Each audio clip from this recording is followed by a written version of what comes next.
नमस्कार सम्पूर्ण मित्रहरूलाई। म शिवप्रसाद हरियाल, यो इन्डो वर्ल्ड एजुकेसन कन्सल्टेन्सीको संस्थापक र हाललाई म यसको एक्जिक्युटिभ चेयरम्यान छु। विगत 13 वर्षमा हामीले इन्डिया सम्बन्धी विभिन्न रिसर्चहरू गरेका छौँ र विगत 13 वर्षमा हामीले इन्डियाको लागि धेरै मेहनत गरेका छौँ, धेरै योगदान गरेका छौँ।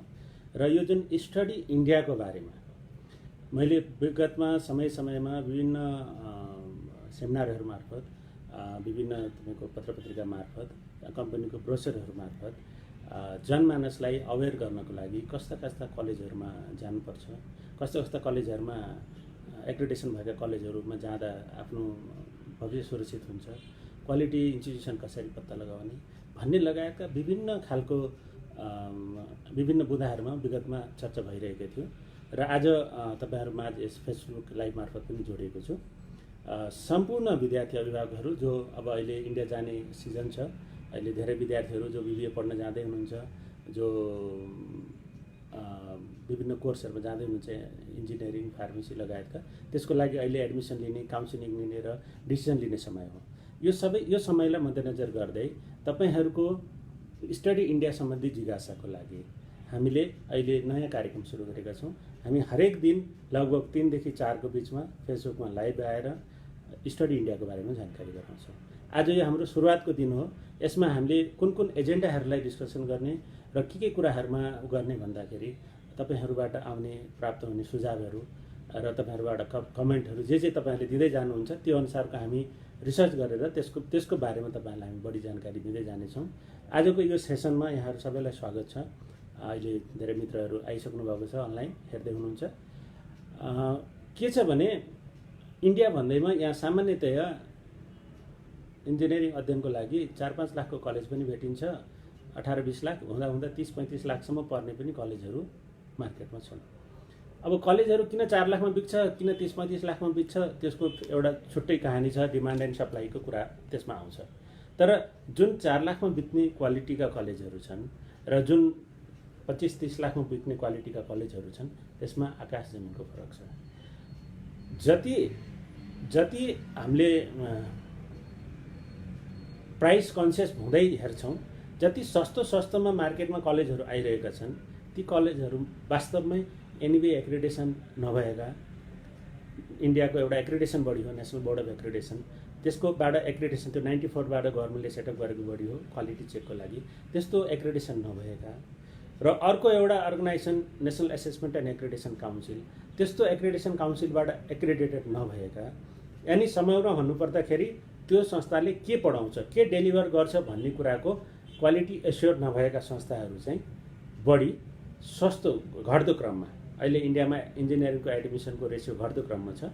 सिट पनि कुनै बेला 17 लाख सिट थियो टोटल अल इन्डियामा, अहिले त्यो सिटको सङ्ख्या घटेर 14 लाखमा आइसकेको छ भने कलेजहरूको सङ्ख्या पनि घट्ने क्रममा छ। विगत 3 वर्षमा इन्डियामा number of seats are more र एक्चुअल एडमिसन इज लेस, यस्तो अवस्था छ। त्यसमा केही सर्टेन सिटीहरू, पुना, बेङ्गलोर, चेन्नई, अल मेजर सिटीहरू, कलकत्ता लगायतका मेजर सिटीका कलेजहरूले तैविषयक विद्यार्थीहरूलाई राम्रो आकर्षण गरिरहेको र त्यहाँका कलेजहरूमा अलमोस्ट सिटहरू फुल रहेको अवस्था छ भने त्यो टप 5-6 सिटी छोडेर अरू सिटीमा सामान्यतया राम्रा कलेजहरूले पनि सिट नपाएको अवस्था छ भने ओभरअल इन्डियन सिनेरियोमा अहिले इन्जिनियरिङको डिमान्ड लो छ। किनभने इन्जिनियरिङ पढिसकेर जब पाउने सम्भावना पनि 15,000, 20,000, 25,000 स्यालेरीको भन्दा छैन। कुनै विद्यार्थीले झुकेर अथवा त्यस्तै राम्रो कम्पनीमा 18 लाख, 20 लाख, 25 लाख, 30 लाखको पनि प्लेसमेन्ट आइसी पाएको देखिन्छ। तर सामान्यतया इन एन एभरेज विद्यार्थीले पाउने प्लेसमेन्ट भनेको 3 लाख आइसीको हो। चाहे तपाईँ इन्डियाको नाम चलेको एसआरएममा पढ्नुहोस् अथवा भिआइटीमा पढ्नुहोस् या अरू कुनै बेङ्गलोरकै नाम चलेका कलेजहरूमा जानुहोस्, सबैको प्लेसमेन्ट भनेको 3 लाखदेखि 6 लाखको बिचमा छ। एभरेज प्लेसमेन्ट हामीले यहाँ तपाईँको प्लेसमेन्टको कुरा गर्दाखेरि कुनै एउटा विद्यार्थीको 22 लाखलाई काउन्ट गर्दैनौँ। त in an average the students placement ratio in all major institution throughout country is 3 lakh to 6 lakh package. यो अवस्था छ। अब यसमा यो 3 लाखदेखि 6 लाखको प्लेसमेन्ट मेन्टेन गर्ने कलेज कतिजना छन् भन्दाखेरि एआइसिटीको डाटा हेर्नुहुन्छ भने, अल इन्डिया डाटा हेर्नुहुन्छ भने एराउन्ड 38% स्टुडेन्ट मात्रै प्लेस भएका छन्। जति पास आउट विद्यार्थी छन् त्यसमा एराउन्ड 38% मात्रै विद्यार्थी प्लेस भएका छन्। यानी जति इन्जिनियरिङ ग्रेजुएट इन्डियामा प्रड्युस भइरहेछ, almost 60% graduates are unemployable or they are not getting job at the time of their completion of the course। अब कुरा आउँछ यो जब भनेको के हो, यो प्लेसमेन्ट भनेको के हो। नेपाली स्टुडेन्टहरूलाई, प्यारेन्ट्सहरूलाई यसको बारेमा धेरै आइडिया नहुन नि सक्छ। नेपालमा त्यो कल्चरै छैन कि विद्यार्थीले पढ्दा पढ्दै कुनै इन्डस्ट्री, कुनै ठुलो कम्पनी कलेजमा आएर इन्टरभ्यू लिएर, रिटर्न टेस्ट लिएर, सेलेक्सन गरेर उनीहरूले अगाडि बढेको अवस्था होस्। त्यस्तो समय नेपालमा त्यो प्र्याक्टिस छैन। इन्डियामा र विकसित देशहरूमा यो प्र्याक्टिस पहिल्यैदेखि नै छ। किन भन्दा हरेक कम्पनीले एउटा क्वालिफाइड म्यान पावर चाहन्छ आफ्नो कम्पनीको सञ्चालनको लागि, र त्यो क्वालिफाइड म्यान पावरमा के क्वालिटी हुनसक्छ अथवा के क्वालिटी चाहिएको मान्छे उसलाई चाहिएको छ, त्यो कुन कुन कलेजमा प्रोडक्सन हुनसक्छ त्यो उसले कलेजहरू सर्टलिस्ट गर्छ। त्यसमा कलेजहरूको एक्रिडेसन ऱ्याङ्किङकोले पनि भ्यालु प्ले गर्छ। त्यो एक्रिडेसन ऱ्याङ्किङले भ्यालु प्ले गरेपछि त्यस्ता कलेजहरूमा गएर विभिन्न कम्पनीहरूले आफ्नो रिक्वायरमेन्ट अनुसारको विद्यार्थी छन् भने टेस्ट लिएर सेलेक्सन गरेर जब अफर गर्ने हुन्छ, र त्यही जब अफर गर्ने प्रक्रियालाई नै क्याम्पस प्लेसमेन्ट भनिन्छ। र क्याम्पस प्लेसमेन्टमा धेरैभन्दा धेरै कम्पनी आउने, कलेजहरू धेरैभन्दा धेरै कम्पनीहरूलाई बोलाउन सक्ने कलेज चाहिँ राम्रो मानिन्छ। भने इन्डियाको समग्रमा प्लेसमेन्टको पोइन्ट अफ भ्यूबाट हेर्नुहुन्छ भने एराउन्ड 40% विद्यार्थी प्लेसमेन्ट पाइरहेको अवस्था छ भने 60%को विद्यार्थीहरू डिग्री लिएर पनि खाली हात बस्नु परेको अवस्था छ। र त्यही समयमा नेपाली विद्यार्थीहरू जो इन्डिया पढ्न गइरहेछन् उनीहरू इन्डियामा प्लेसमेन्ट पाए तापनि धेरै कमले मात्रै जब कन्टिन्यू गर्ने, र उनीहरूले बिटेक अथवा जुनै कोर्स पढ्दा पढ्दै पनि उनीहरूले बाहिर प्राय अस्ट्रेलिया, क्यानाडा अथवा युएस, युके, युरोपियन कन्ट्रीहरूकै लागि प्लान गरिरहेको हुने, र उनीहरूले अन्डर ग्रेजुएट इन्डियाबाट गरे पनि भरे फर्दर स्टडीको लागि, मास्टर्सको लागि अथवा फर्दर स्टडीको लागि चाहिँ थर्ड कन्ट्री नै जाने चाहिँ ट्रेन्ड भएको कारणले गर्दा इन्डियामा ग्रेजुएट भएका इन्जिनियरहरू इन्डियामै काम गरेर बसेको भनेको हामीले यो 13 वर्षमा धेरै कम देखेका छौँ। 5% विद्यार्थी पनि हुँदैनन् जो इन्डियामै जब कन्टिन्यू गरेर बस्छन्। सुरुमा जब लागिहाले पनि, जबमा गइहाले पनि 2-4 महिनामा फेरि साथीभाइहरू युरोप, अस्ट्रेलिया गएको देखेपछि उनीहरू पनि त्यही अनुसार अगाडि बढ्ने अवस्था हुन्छ। भनेपछि यो क्याम्पस प्लेसमेन्टको सिनेरियो र क्याम्पस प्लेसमेन्टको अवस्था इन्डियामा के छ भन्दाखेरि नेपालीहरू विद्यार्थीहरूले बुझ्नुपर्ने कुरा, यदि क्याम्पसमा प्लेसमेन्ट भइरहेको छ भने त्यो क्याम्पस अपबल क्याम्पस हो। कति पर्सेन्ट? सामान्यतया 50, 60, 70% प्लेसमेन्ट हुनु भनेको राम्रो मानिन्छ। एनआइटी, आइआइटीमाहरूमा 85, 90, इभन कतिपय 99% पनि छ, र जम्मा 7-8 वटा कलेज छ इन्डियामा जसले 100% प्लेसमेन्ट चाहिँ एक्ज्याक्टमा मेन्टेन गरेको छ। भने placement wise more than 70% and मतलब अबभ जति पनि प्लेसमेन्ट मेन्टेन हुन्छ त्यो कलेजहरूले राम्रो मानिन्छ। अब त्यो कलेजहरू कसरी पत्ता लगाउने भन्दा जेन्युन कलेजहरूले, जो कलेजहरू वास्तवमै प्लेसमेन्ट दिइरहेका छन् ती कलेजहरूले आफ्नो डाटा वेबसाइटमा नै हालिदिएको हुन्छ कि what is the placement statics 2016, 2017, अहिले त 18 को पनि आइसक्यो कतिपय कलेजहरूको पनि। Actual placement statics can be seen in the college website itself. Genuine कलेजहरूले जसको प्लेसमेन्ट स्ट्याटिक्स राम्रो छैन उसले फ्यान्सी बोर्डहरू राखेर मसलेदार पिक्चरहरू देखाइदिएर yes we do placement, we 100% this that भनेको हुन्छ, तर एक्चुअल फिगर दिन सकेको हुँदैन। जुन कलेजले एक्चुअल फिगर दिन सकेको छैन that means that college is not so worthy. र big institution they always provide their data in the website. एउटा यो तरिका छ। अर्को तरिका अहिले गभर्मेन्टले national institute ranking framework NIRF भनेर चाहिँ एउटा ऱ्याङ्किङ एउटा फ्रेमवर्क बनाएको छ। यो MHRD गभर्मेन्ट अफ इन्डियाले हेर्छ। यसले नै कलेजहरूको ऱ्याङ्किङ गरिरहेछ, र त्यो उनीहरूले ऱ्याङ्किङ लिने क्रममा नै त्यो प्लेसमेन्टको डाटालाई पनि उनीहरूले महत्त्व दिएको छ। भनेपछि त्यहाँ जो विद्यार्थीले NIRF ऱ्याङ्किङ हेरेर NIRFमा ऱ्याङ्क भएको कलेजहरूको बारेमा जानकारी लिइरहेछ भने कलेजको त्यो प्लेसमेन्ट के छ त्यहीँ नै तपाईँको साइटमा गएर हेर्न सकिन्छ। Thapar university average placement 6 lakh छ, VIT Vellore average placement 4 lakh छ, MS रमैया एभरेज प्लेसमेन्ट 6,25,000 छ। भने त्यहाँ सम्पूर्ण डाटाहरू उपलब्ध हुन्छ। भने यदि नेसनल्ली रिनाउन्ड कलेजहरूको बारेमा जानकारी लिनु छ त्यो छ भने विद्यार्थीले NIRF को साइटमा गएर इन्जिनियरिङको ऱ्याङ्किङ सेक्सनमा गएर इन्जिनियरिङको बारेमा, फार्मेसीको ऱ्याङ्किङमा गएर फार्मेसीको बारेमा, म्यानेजमेन्टको बारेमा, अहिले त मेडिकल कलेज पनि सुरु गरेको छ, आर्ट्स आर्किटेक्चर पनि सुरु छ, अनि चाहिँ 7वटा डिफ्रेन्ट प्यारामिटरहरूमा गभर्मेन्टले ऱ्याङ्किङ चालु गरिसकेको छ। त्यसरी ऱ्याङ्किङ चालु गरेको जुन कलेजहरू छ र त्यहाँ भएका डाटाहरू हेरेर पनि राम्रो कलेज, नराम्रो college, average performer, high performer त्यहाँबाट हेर्न सकिन्छ। प्लेसमेन्ट इन्डियामा जाँदाखेरि प्लेसमेन्ट भनेको एउटा एकदमै राम्रो प्यारामिटर हो। जुन कलेजको राम्रो प्लेसमेन्ट छ त्यो कलेजमा जोइन गर्दाखेरि एटलिस्ट विद्यार्थीको लगानी सुनिश्चित हुने, र प्लेसमेन्ट राम्रो हुने कलेज भनेको त्यसले इन्डस्ट्रीको रिक्वायरमेन्ट अनुसार विद्यार्थीलाई ट्रेन गरेको छ, अप टु डेट नलेज दिएको छ, र त्यो सर्टेन मोडलहरू जुन इन्डस्ट्रीमा रिक्वायरमेन्टमा छन्, जुन सिलेबसले कभर नहुने मोडलहरू होला, त्यस्तो मोडलहरूलाई पनि उसले इन्कर्पोरेट गरेको छ। भने चाहिँ placement is one of the strong point to select any college from India. So यसरी अब प्लेसमेन्टलाई ध्यान दिँदै जाँदाखेरि अब तपाईहरुले केही प्रश्न राख्नुभयो भने हुन्छ। I did know the study in Thapar university. अब थापर युनिभर्सिटीको बारेमा भन्नुपर्दा यो 1956 को युनिभर्सिटी हो र 1956 को इन्जिनियरिङ कलेज हो र 1985 मा यो गभर्नमेन्टले युनिभर्सिटी डिक्लेयर गरेको, र Thapar university is a deemed university. So this is running as a college but degree they can give as a university. So their degree is recognise by UGC.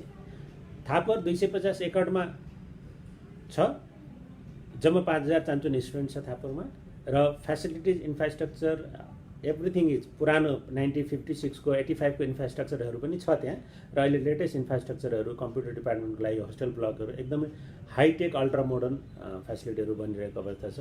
So थापरको बारेमा अझ डिटेलमा हामी अर्को सेसनमा पनि जान्छौँ। आज म प्लेसमेन्टको पोइन्टबाट डिस्कसन गरिरहेको छु, र प्लेसमेन्टको पोइन्टबाट हेर्नुहुन्छ भने Thapar is India's number 1 among all private institutions. त्यही तपाईँले एनआइआरएफकै साइटबाट पनि हेर्न सक्नुहुन्छ। थापरको एभरेज प्लेसमेन्ट 6 लाख छ, र एनआइआरएफको प्यारामिटर्समा 5वटा प्यारामिटर्स छ ऱ्याङ्किङको। एउटा छ तपाईँको टिचिङ लर्निङ, त्यसपछि तपाईँको रिसर्च एन्ड प्रोफेसनल प्र्याक्टिस, त्यसपछि ग्रेजुएसन आउटकम भनेको बच्चाहरूको प्लेसमेन्ट हायर स्टडिजको कुरा आउँछ, त्यसपछि पर्सेप्सन र इन्कल्सिभिटी। यो 5वटा प्यारामिटर छ। यो 5वटा प्यारामिटरमा ग्रेजुएसन आउटकम भन्ने प्यारामिटरमा थापर अल इन्डिया 15 नम्बरमा छ, र 1 देखि 14 को जति पनि त्यहाँ इन्स्टिट्युटहरू छन् ती सबै या त आइआइटी छन् या त एनआइटी छन्। So in private Thapar is number 1 for placement. So this is the real worth of Thapar university. Now Thapar University, we can not say Thapar University as per the government norms. Now we have to say Thapar Institute of Engineering and Technology. र main campus यसको पटियालामा छ, second campus यसको देराबसीमा पनि छ, चण्डीगढसँगै छ देराबसी। भने यो थापर। अब थापरको बारेमा अरू फर्दर भन्नुपर्दा Thapar is a NB accredited university for all engineering program. Thapar is NAAC accredited, and major thing is Thapar is having apart from NB accreditation. NB accreditation itself is sufficient. Apart from NB accreditation, it has a accreditation from ABET USA for 3 courses. So, and the admission process for Thapar is through JEE Main only for Indians. So, getting seat in Thapar for Indian is a thing of the glory. किनभने computer साइन्सको लागि 25,000 28,000 ऱ्याङ्कभित्र around 12 lakh विद्यार्थी 13 लाख विद्यार्थीले जेईको form भरे हुन्छन्। त्यसमा top 30,000 भित्र आयो भने थापरमा सिट पाउन सक्छ एज अ इन्डियन, र 60% मिनिमम एलिजिबिलिटी छ एज अ इन्डियन, र त्यो ऱ्याङ्क चाहिन्छ। र त्यो ऱ्याङ्क जसको आउँदैन उसले एक्स्ट्रा पैसा डोनेसन म्यानेजमेन्ट कोटा भनेर, जस्तो बेङ्गलोरका अरू रमैया बीएमएस जस्ता कलेजहरूमा एक्स्ट्रा 20 लाख 25 लाख तिर्यो भने म्यानेजमेन्ट कोटामा सिट पाउँछन्, तर थापरमा त्यो प्रोभिजन पनि छैन। त्यो भन्नुको मतलब थापरमा यदि विद्यार्थीले सिट पाउँछ भने मेरिटमा पाउँछ, नभए अरू कुनै उपाय छैन।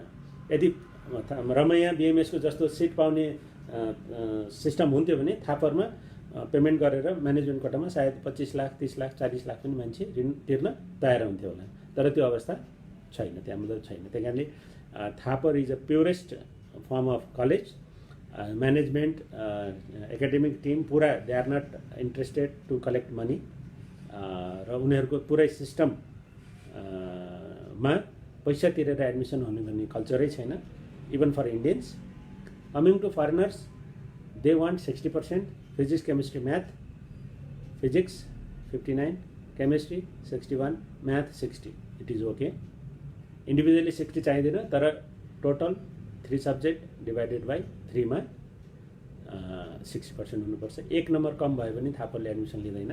सो यसपालि हामीले 1 नम्बर कम हुँदाखेरि थापरले एडमिसन नलिएको हामीले अवस्था देखिसकेको अवस्था छ. भने थापर युनिभर्सिटी नेपाली विद्यार्थीहरूको लागि कस्तो चिज हो त भन्दा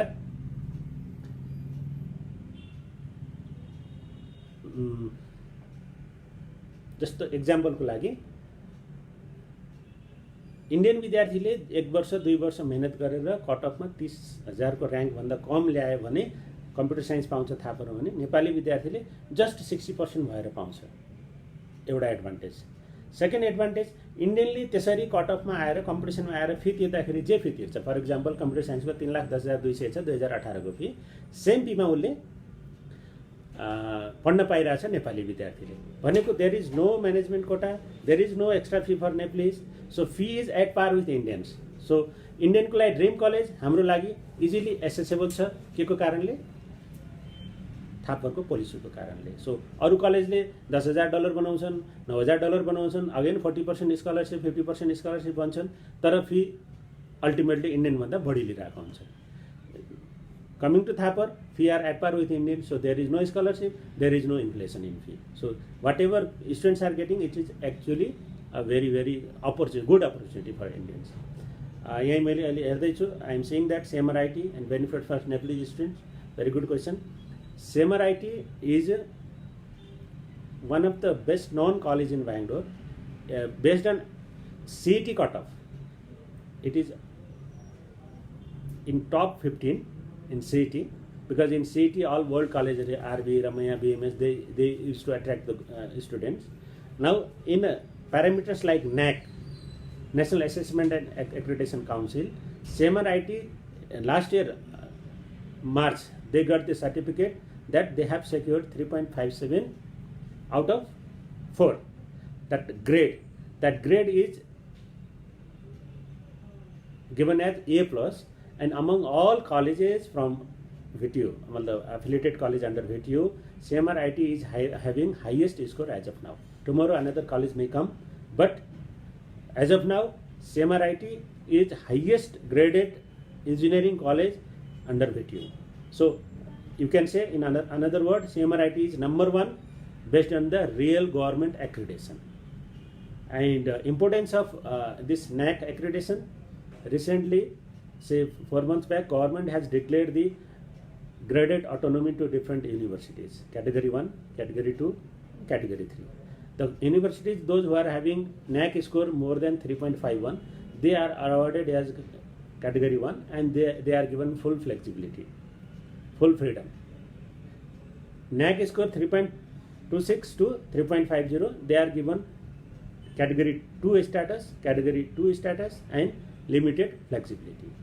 So less than that, it is considered category 3.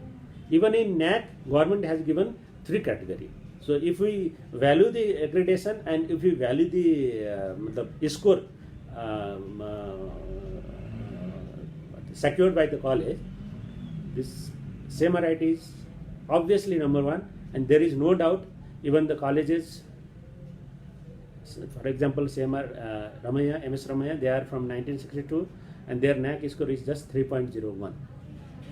So why 3.01? Why 3.57? See, there is no debate. So this is all real exam done by the NAC officials, and they has a very rigorous process. 3 days program will be there. They will be interviewing all the faculty, all the staffs, alumni, this observation, everything will be there. You can see detail in the NAC website also. So based on this, SEMRIT is number 1 college among all NAC accredited colleges in Bangalore. And major and best part is, in SEMRIT, as an Indian, student has to pay 4 lakh per year fee plus hostel. So around 21 lakhs they have to pay to get the seat for computer science. In the same time, for Nepalese students, it is hardly 11 lakh. So in this 11 lakh also, already college has given 25% scholarship. So actually the fee was 13 plus. Now the package is coming for 10.93, around 11 lakh. So again, studying in CMRIT is a great value, and #1 college from Karnataka, and being a oldest consultancy in Nepal, those promoting only Indian education. We are in now 13 years running, and we promote only Indian education. So in this context, you can imagine that why we have selected CMRIT. CMRIT is best contended, best among the best from the Bangalore, based on the NAC accreditation. So college reputation wise, this wise, college is already good. 2009 मा नै हामीले management कोटामा त्यतिखेर 2.5 लाख रुपियाँ donation तिरेर विद्यार्थीहरूको admission गराएको हामीसँग अनुभव छ। त्यसले गर्दा त्यतिखेरदेखि नै राम्रो हामीमा उसको कलेजको बारेमा इम्प्रेसन थियो, र 2018 मा हामीले CMRIT-लाई नेपालमा अफिसियली रिप्रेजेन्ट गरिरहेछौँ, र राम्रो रेस्पोन्स पनि पाइरहेका छौँ प्यारेन्ट्सहरूबाट। पुराना विद्यार्थीहरूले पनि जो CMR पढेर आएका छन् उनीहरूले पनि हामीलाई सपोर्ट गरिरहेछन् कि सर राम्रो कलेज छ, यु सुड प्रमोट इट। र CMRIT को म्यानेजमेन्ट आफैमा यति स्ट्रङ छ कि he was ex IGP Karnataka, ex registrar Bangalore University, and currently he is the MP of Member of Parliament. So very good and dynamic team in place in management point of view बाट. So excellent college CMRIT. यदि नेपाली विद्यार्थीहरू कोही बेङ्गलोरमा civil, mechanical, electrical, त्यसपछि telecom, IT र computer science पढ्ने engineering college खोज्दै हुनुहुन्छ भने CMRIT को रिसर्च गर्नु, त्यो विद्यार्थीले एउटा लाइफ टाइम अपर्च्युनिटी हो। र CMRIT जोइन गर्नु भनेको satisfaction assured, quality delivery assured, र प्लेसमेन्ट स्ट्याटिक्स इज एक्सिलेन्ट। 2017 मा 700+ प्लेसमेन्ट छ out of 900+ graduates. So this is excellent statistics, and moreover CMRIT, this is the NAC certificate I am having. CMRIT has got 3.57 score out of 4, which shows that this is the leader and the future of the engineering education in Karnataka. यति भन्दै आजको यो सेसनलाई यही अन्त गर्न चाहन्छु। भोलि फेरि लगभग यही समयमा उपस्थित हुने बाचा गर्दै आजलाई बिदा चाहन्छु। धन्यवाद।